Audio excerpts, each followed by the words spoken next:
Folks,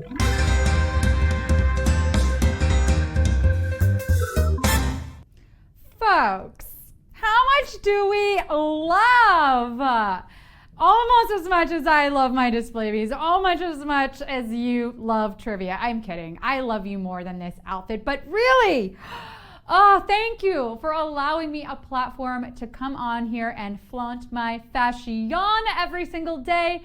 I appreciate you. And I know you're here for the cash, so let's talk money. This is our wheel. We're going to spin it and find out how much we're playing for in just a second. As you can see, there's $1,000, $2,500, and $5,000 up for grabs. Without further ado, let's do the darn thing. Do we see the flow? The flow in the sleeve? You're like, Sarah, I don't care. I just want to know how much I'm playing for tonight.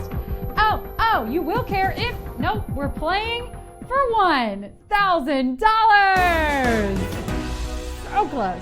So close. It's all right. You're going to have to come back tomorrow and play again. And hey, reminder, if that's not enough money for you, you can always earn more by posting your original content right here on display. You get paid to post. Literally, post whatever you're posting to other social media platforms. Post it here. Make that extra money. Get connected to the community. Invite your friends, make an extra 25 cents that way. So many ways to earn. But if you're here for the prize today, the $1,000, here's how it's going to work. In just a minute, we're going to come back from a commercial break. 10 questions are going to appear on your screen. If you get them all right, you win a piece of that money, honey. We'll see you in a second. Welcome to Display Tips. Let's get introduced to Profile. Tap the profile on bottom right of screen. Here, you can personalize your display experience. Tap the pencil icon to edit your profile picture, cover photo, basic user info including contact, and link to your other social media accounts. Select your preferred language. Identify top friends and family members. You can also create and manage your communities here. Watch for more tips on Display TV.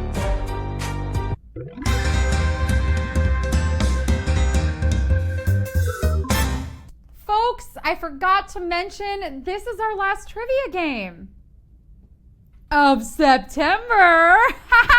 Did I get you? Ooh, your heart fell on your chest a bit. Maybe you shed a tear. Oh, I feel bad. Don't worry, we got plenty of trivia.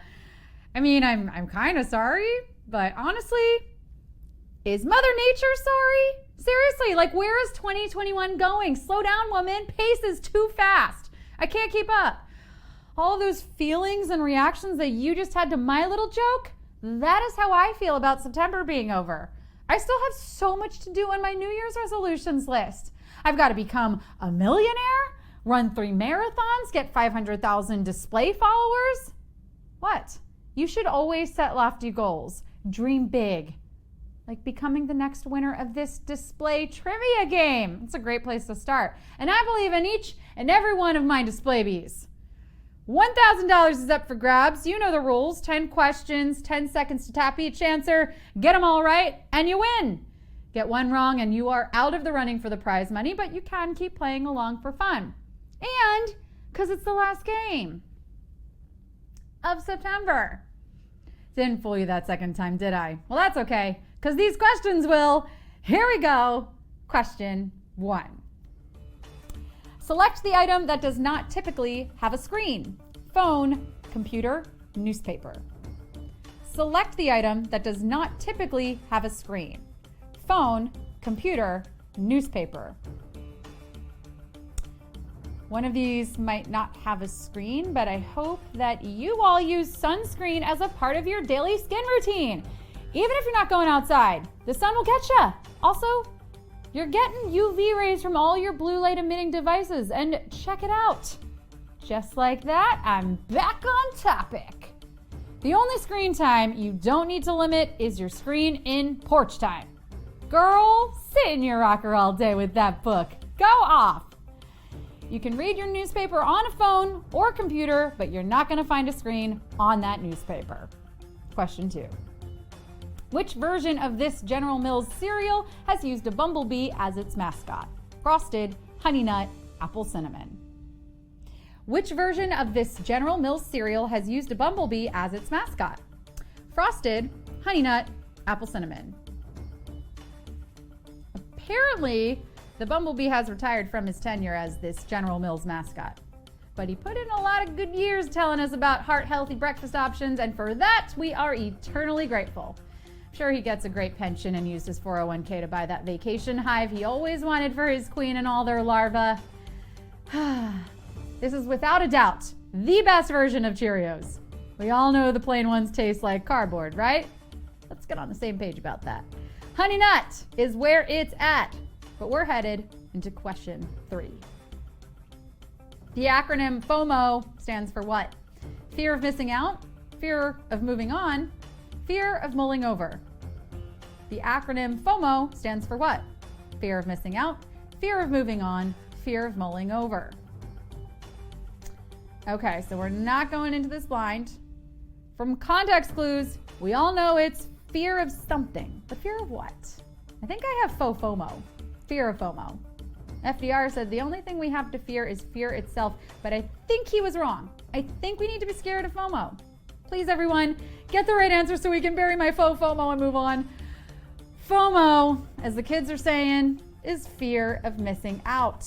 The only thing I don't want to miss out on is my display bees. Moving on to question 4. Select the dish that is traditionally served cold. Pad Thai, gazpacho, fajitas. Select the dish that is traditionally served cold. Pad Thai, gazpacho, fajitas. This dish isn't the only thing best served cold. We're forgetting something else. Something very delicious. Revenge! Do we know why it's a dish best served cold? I know, you're supposed to chill it for 30 minutes before serving, but I'll go out on a limb here. Has anyone ever tried hot revenge? Could be fun. We might like it. Let me know when you're ready. I'll go heat it up. In the meantime, gazpacho is a soup meant to be served chilled. If you picked fajitas, have you never eaten at a Tex-Mex restaurant? Those things will literally come out of the kitchen on fire. Watch your head. Question 5. In physics, which is not an element necessary for flight? Thrust, drag, pull. In physics, which is not an element necessary for flight? Thrust, drag, pull. The Wright brothers figured out these 3 elements and the rest is history. Well, of course they did. They had the right stuff. And who knew the right stuff was only these 3 things? Flight. It's easy as 1, 2, 3. Maybe for a bird. I think Sugar Ray said it best when he said it simply, I just want to fly. Okay, after that though, he sends some mixed signals because he says, put your arms around me, baby. And it's like, dude, do you want to hug or do you want to have a wider range of motion so you can fly? Ooh, this shirt's good for flying. Look, you can't have it all and you don't need it all. Just lift, drag, and thrust. Question 6. This U.S. state's flag was designed by a 13-year-old. Florida, Alaska, California. This U.S. state's flag was designed by a 13-year-old. Florida, Alaska, California. Woo-hoo-hoo! This is impressive because most 13-year-olds just want to hang out with their friends and have their moms drive them to the mall so they can drink Orange Julius and mess around. But not Benny Benson. This kid was so cool, he was staying up late designing flags. Hey, don't laugh. I'm sure he was a nice kid. Oh, but I should also say, he designed the flag for a contest in 1927. So probably designing a flag was one of the better ways to spend your time in those days. Better than farming or shoveling snow or whatever kids did then. And in Alaska, nonetheless. Wow, okay, yeah. If making flags meant getting out of the cold, then yeah, that sounds like an afternoon. Question 7. Which of the following is not an episode name of NBC's The Office? Dinner Party, The Printer, Threat Level Midnight. Which of the following is not an episode name of NBC's The Office? Dinner Party, The Printer, Threat Level Midnight. Who would have thought that one of the most boring settings on earth would make for one of the best TV shows of all time? I guess the creators of The Office. Maybe we should turn other boring places into bingeable comedies. How about traffic court or doctor's office? You're shaking your head now, but these are $1 million ideas, people. So what? My traffic court series won't have a Jim and a Pam, but maybe it'll have an episode called The Printer, which is surprisingly not an episode in The Office.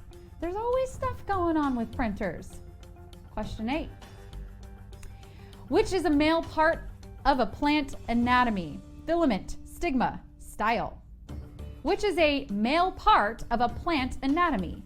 Filament, stigma, style.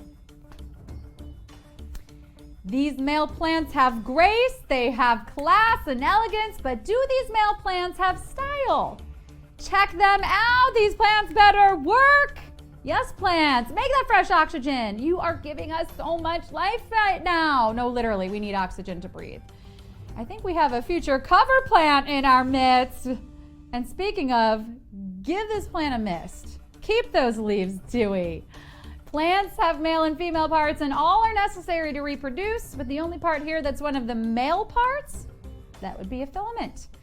Come on now, sprouts. It's question 9.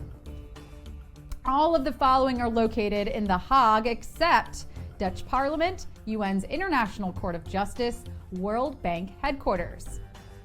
All of the following are located in The Hague except Dutch Parliament, UN's International Court of Justice, World Bank headquarters. Hey, what did you just call me? A hog? Oh, not a hog, the hog. Two very different things. Okay, well, I mean, I do take a lot of the break room snacks back to my desk, but that's only because I don't want to come back and there are no more fruit snacks.